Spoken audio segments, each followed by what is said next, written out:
السلام علیکم دوستو. دا ہسٹری آف حضرت سعد ابن ابی وقاص رضی اللہ تعالیٰ عنہ اینڈ چائنا سلک روڈ اور چائنیز مارشل آرٹ کے حوالے سے ایک تسلسل جاری ہے، جس میں آج ایپیسوڈ 5 کے بعد 6 کو پیش کیا جا رہا ہے. پیش کرنے سے پہلے میں اپنی پچھلی پارٹ 5 کے حوالے سے اس میں ایک ٹاپک کو اجاگر کروں گا کہ جس طرح میں نے آپ لوگوں کو بتایا کہ مارشل آرٹ حضرت سعد ابن ابی وقاص، حضرت عثمان غنی اور دیگر صحابہ اکرام اور ان کے بعد تابعین کے آتے آتے ان میں تربیت کے معاملے میں ہر زمانے میں چین کے اندر تربیت ہوتی رہی ہے، اور یہی تربیت آگے جا کے مارشل آرٹ کا کیریکولم سلیبس بنا. اسی بات کو آگے بڑھاتے ہوئے بڑی اہم بات جو میں نے پہلے بھی آپ کو بتائی کہ وہ ہیسنگ کے نام سے جو مارشل آرٹ چینی مارشل آرٹ تھی وہ بیسیکلی 5 اینسسٹر سٹائلز ہیں، 5 اینسسٹر ہینڈ، 5 اینسسٹر ہاتھ. وہ مارشل آرٹ تھی، وہی انٹرنل ایکسٹرنل مارشل آرٹ تھی جو آگے جا کے ڈفرینٹ شکلوں میں تائچی میں نمایاں ہوئی اور کوان یعنی کہ ان کے سٹائل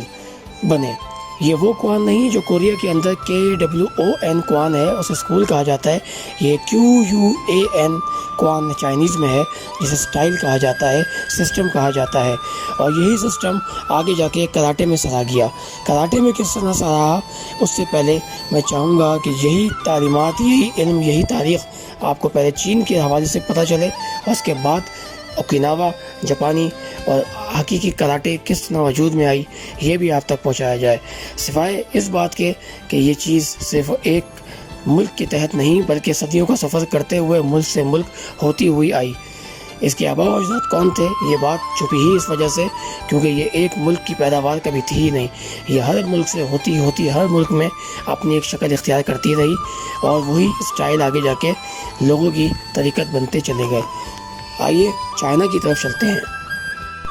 یوں تو مارشل آرٹ، کراٹے، کنفو اور دیگر اسٹائلوں کو محض کسی شخص کے حوالے کر دیا جاتا ہے، کسی لیجنڈ کے حوالے کر دیا جاتا ہے اور اسی سے منسوب کر کے اس کو یاد کیا جاتا رہتا ہے. اور آج کے زمانے میں اپنے مطابق کراٹے، مارشل آرٹ، کنفو کر کے رولز، ریگولیشنز اور فیڈریشن کے قوانین کو مان کر ہم سمجھتے ہیں کہ ہم نے حقیقی ٹریڈیشنل مارشل آرٹ اور اینشنٹ مارشل آرٹ جو کہ مقاصد کے لیے بنائی گئی تھی ہم وہ کر رہے ہیں. ہم اس کے بہت سارے ورژنوں کو تبدیل ہوتے ہوتے دیکھتے آج بالکل ہی الگ ورژن پہ پریکٹس کر رہے ہیں جو ہمارے کھیل کود تفریح کے لیے ہی استعمال کیا جا رہا ہے. لہٰذا ہم آج ایک بڑی اہم کردار کو آپ کے سامنے پیش کرنے جا رہے ہیں جو چینی مارشل آرٹ سے منسلک اور آنے والی ماڈرن مارشل آرٹ کے لیے اینسسٹر سسٹم کہلائے گا. کنگ فو جو کہ آپ جانتے ہیں کہ ہوئی یعنی پروونس کے اندر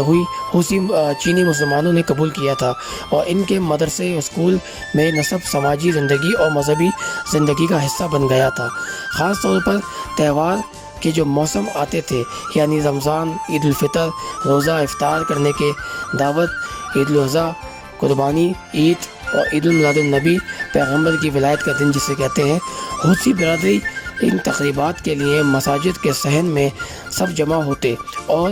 ان رسموں کو نماز ادا کرنے کے ساتھ ادا کرتے، صرف اس لیے کہ 14 سال پہلے جو آپ علیہ السلام دنیا میں آئے وہ دنیا سے رخصت ہو گئے اور صحابہ اکرام بھی ان کے بعد جاتے رہے. ان کی یاد میں ان کے دین کو زندہ رکھنے کے لیے وہ لوگ جو اس عرب شہر سے ملک سے دور تھے انہوں نے ان طریقوں کو منانے کے لیے تاکہ یاد رکھا جائے ان دنوں کو بھی یاد رکھنا شروع کر دیا جو مارشل آرٹ کے نصب کا حصہ تھے. اسی طرح اسی مظاہرے کو تماشائیوں کو دکھا کر لطف اندوز ہوتے اور مارشل آرٹ کی الگ الگ کلا کو، الگ الگ انداز کو پیش کر کے پرفارمنس کے ذریعے پرفارمنس شامل کر دی گئی جنہیں 7 وارئرز کا نام بھی دیا گیا تھا. 7 وارئر یعنی 7 جنگجو. وجہ صرف اور صرف یہ کہ وہ 7 لوگ نمایاں لوگ تھے جنہوں نے مارشل آرٹ کے اندر بہت اہم کردار ادا کیا تھا عرب سے آ کر. صرف کاروباری اور نظام کو بدلاؤ، قانون سازی کے علاوہ مارشل آرٹ کو بھی فروغ دی تھی. دوستو، 6 ہارمونس باکسنگ، لیو ہیو کوان، یہ وہ پہلا کنفو مسلم مارشل آرٹ چین میں نمایاں ہوا جو مسلمانی انداز میں 6 کونوں والی مسلم ٹوپی یعنی 6 کونوں والی ٹوپی جسے ہم آج بھی 2 کونے والی اور گول ٹوپی کے حوالے سے بھی پہچان کرتے ہیں، لیکن اس 7 کونوں والی ٹوپی پہن کر یہ مارشل آرٹ سکھائی جاتی تھی تاکہ یہ پتہ چلے کہ مسلم کنگ فو دنیا میں کس طرح نمایاں ہے۔ حالات زمانے بدلتے گئے، لوگ نئے آتے رہے، پچھلی رسومات کو لوگ چھوڑتے گئے، اور آہستہ آہستہ آج بھی اگر آپ چینی ٹریڈیشنل مارشل آرٹ کو یوٹیوب، انسائکلوپیڈیا، گوگل پہ بھی سرچ کریں گے تو ٹوپی والی کنگ فو جو ٹوپی سر پہ لگا کر آپ کو ملے گی، یہ وہی لوگ ہیں جو پچھلے صدیوں پہلے مسلمان چینی کنگ فو کو ایک عزت، ایک نام فراہم کر رہے تھے۔ یہی مارشل آرٹ مسلمانی کنگ فو تھی جسے آج کہیں حوالے کر دیا گیا ہے، لیکن چھپی نہیں، آج بھی اسے پریکٹس کیا جاتا ہے۔ دوستو، بات یہاں ختم نہیں ہوتی۔ تمام صدیوں کے دوران مسلم عربی ناموں کو چینی میں تبدیل کیا گیا تھا، جو دونوں نقاصوں کے لیے معذور کر دیا گیا تھا۔ یعنی اگر کسی لفظ کو عربی میں بتایا گیا، اسے چینی زبان نے بدل دیا، تو صرف اسے چینی زبان والے ہی سمجھ سکتے ہیں جو چینی جانتے ہیں۔ عرب کی وہ سخاوت، وہ حقیقت چائنا کی زبان چینی زبان میں بدل دی گئی، اور پھر وہ چیز چینی مسلمانوں کی حد تک محدود رہ گئی، جس کی وجہ سے وہ عربی، وہ چینی جو آپ علیہ السلام و صحابہ کرام کی سنت کے طور پہ مسلمانوں کو مارشل آرٹ سکھاتے رہے، وہ تبدیل ہوتی رہی اور زبانوں کے ذریعے سے وہ چیز ہم سے دور ہوتی چلی گئی۔ لیکن چینی مورخین یہ لکھ کر چلے گئے کہ کیا چیز کہاں سے کیوں آئی تھی، لہٰذا ہمیں آج مارشل آرٹ کے سسٹم، اسٹائل باقاعدہ طور سے تو نہیں ملتے، لیکن چینی کنگ فو جو شروعات تھی مارشل آرٹ کی، وہ مسلمانوں کی ہمیں مل گئی ہے۔ یہ اللہ کا فضل ہوا۔ اسی کو بات آگے بڑھاتے ہوئے، جتنے افراد عقائد کے ذکر کرنے والے تھے وہ ناکام رہے، کیونکہ حقیقی مکمل علم مسلمانوں نے جو پھیلایا وہ مسلمان ہی بہتر جانتے تھے، اور اسی طرح وہی چیز ریکارڈ میں درج کی گئی جو چینی مسلمانوں کے پاس آئی، اور چینی مسلمانوں کے علاوہ دوسرے غیر مسلمانوں نے اسے غلط طریقے سے استعمال کیا اور پیش کیا، اور پھر وہ چیز آہستہ آہستہ خارج کر دی گئی۔ کچھ مردوں کی ہوئی کے حوالے سے بہت تعصب پھیلایا گیا، اور جنگ کے بنا ظلم و ستم کی وجہ سے ہوئی مسلمانوں کو قید میں کر کے، سزائیں دے کر، اور الگ الگ شہروں میں قید کر کے، انہیں روک کر، انہیں معاشی تنگ کر کے، انہیں کمزور کرتے کرتے آج اس طرح کر دیا ہے کہ مسلمان صرف اپنی ایک مسجد اور اپنے گھر تک محدود ہو گئے ہیں، اور چین میں دوسرے مساجد کو چھوڑ کر تمام دوسرے مذاہب پھل پھول رہے ہیں۔ یہی حقیقت ہے چین کی، اور مارشل آرٹ کو فیڈریشنوں کے حوالے کیا گیا، فیڈریشنوں نے اپنے کاموں کو اپنے انداز میں کیا، اور آج martial art federation rules regulations کے تحت ہوتی چلی آ رہی ہے۔ دوستو، بہت اہم بات جو آپ لوگوں کو یہ بتانا بھی میرا فرض ہے کہ جب یہ مارشل آرٹ پھیلائی جا رہی تھی تب زبانوں کا انتخاب اور مذہب کا انتخاب کرنے پہ بہت زور دیا جا رہا تھا، اور اسی دوران کئی لوگوں نے چینی زبان کا اختیار کیا، اور بہت سارے لوگوں نے عربی زبان کو ہی ترجیح دی۔ چین کے اندر عربی زبان والوں نے جو عربی کو ترجیح دی، انہوں نے سب سے پہلے محمد صلی اللہ علیہ وآلہ وسلم کے نام میں سے ماں کو نکالا، اور حسین کے نام کے لیے ہا نکالا، اور حسن کے لیے بھی ہا نکالا۔ اس طرز کو آگے بڑھاتے ہوئے طاہر کا لفظ میں سے تو نکالا، اور ناصر میں سے نون نکالا، اور شاہ نکالا۔ جیسے نام استعمال کے لیے سلیم اور اس طرح کے کئی ناموں کو ماں، شاہ اور زوات اور سید اور سنی کے نام سے صرف تبصرہ کرنے کے لیے اور پہچان اور یاد رکھنے کے لیے اس کے الفاظوں کا استعمال کیا گیا، اور ایک صوبے ہوئی جو میں آپ کو پہلے ہی بتاتا تھا، اسے کنگ زاؤ کاؤنٹی کے ما خاندان کا نام دیا گیا۔ دوستو، حضرت سعد ابن ابی وقاص رضی اللہ تعالیٰ عنہ اور ساتھ ہی ساتھ حضرت عثمان غنی رضی اللہ تعالیٰ عنہ کے دور وقت میں یہ چین کے اندر سلطنتیں الگ الگ طاقتوں کے بل پر آ کے قابض ہوئی، اور چین کے اندر ہی چینیوں نے اپنی سلطنتیں قائم کی، جس میں منگ ڈائنسٹی بھی واضح طور پہ تاریخ میں ملتی ہے، اور کنگ ڈائنسٹی بھی واضح طور پہ ملتی ہے، اور اس طرح کی بہت ساری ڈائنسٹیز، بہت ساری ریاستیں قائم ہوئیں۔ اور اسی دوران بہت اہم بات جو آپ لوگوں تک پہنچانا بھی ضروری ہے کہ اس لیے اس تاریخ کو سمجھنے سے پہلے یہ بہت اہم بات جو آپ کو میں بتا چکا ہوں اور اسے دوبارہ روشنی ڈالوں گا کہ اس تمام مارشل آرٹ کے اندر محمد صلی اللہ علیہ وسلم کے نام سے متاثر ہو کر ان کے نام سے ماں یعنی محمد کے نام سے ماں اور ہا نکالا گیا، اور اسی طرح حسن کے نام سے ہو نکالا گیا حسین، اور حسن سے ہا نکالا گیا، اور طاہر سے تا نکالا گیا، اور ناصر سے نا نکالا گیا، شاہ سلیم اور سر نے ماں شاہ انسا، یہ اس طرح کے 13 الفاظوں کو ملایا گیا، اور مارشل آرٹ کنفو کے اندر عموماً پریکٹس کے اندر اس کا استعمال کیا جاتا ہے، جیسے کہ ہی ہا ہا یہ 2 ساؤنڈ ہیں جس طرح کراٹے میں کیا کرتے ہیں، ہائی کرتے ہیں، اسی طرح کنفو کے اندر بھی الگ الگ ساؤنڈ نکالے جاتے ہیں۔ در حقیقت اس کے پیچھے محمد صلی اللہ علیہ وآلہ وسلم اور حسین حسن کی عقیدت چھپی ہوئی ہے۔ یہی وہ نام تھے جسے آگے جا کے مارشل آرٹ میں استعمال کیا گیا۔ یاد رکھیے گا، یہی مارشل آرٹ کا ایک ایسا کردار چین کے اندر گزرا ہے جو کہ ما فیملی سے تعلق رکھتا تھا، کینزاؤ کاؤنٹی ہیبی پروونس کا رہنے والا تھا۔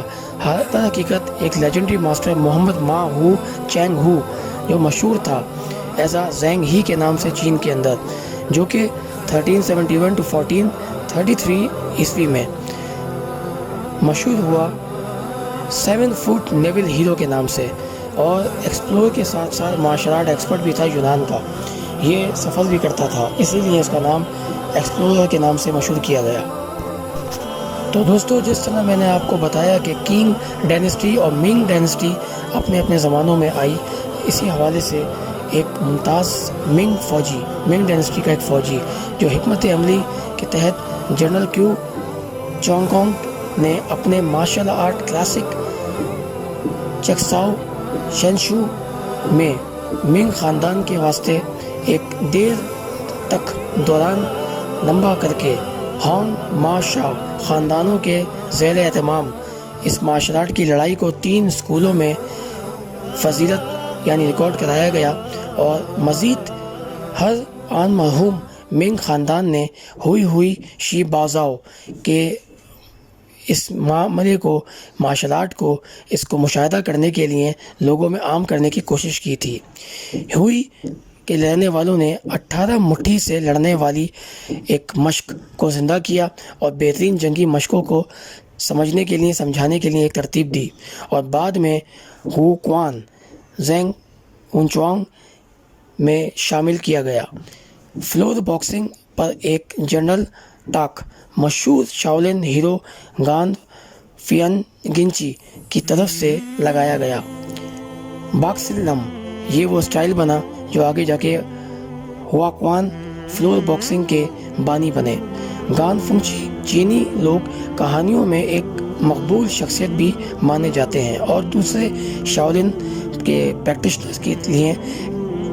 بہت اہم اور مختلف شخصیت پائے جاتے ہیں۔ ورن کنگ شہنشاہ ہونگ زینگ 1723 to 1735 کی عیسوی میں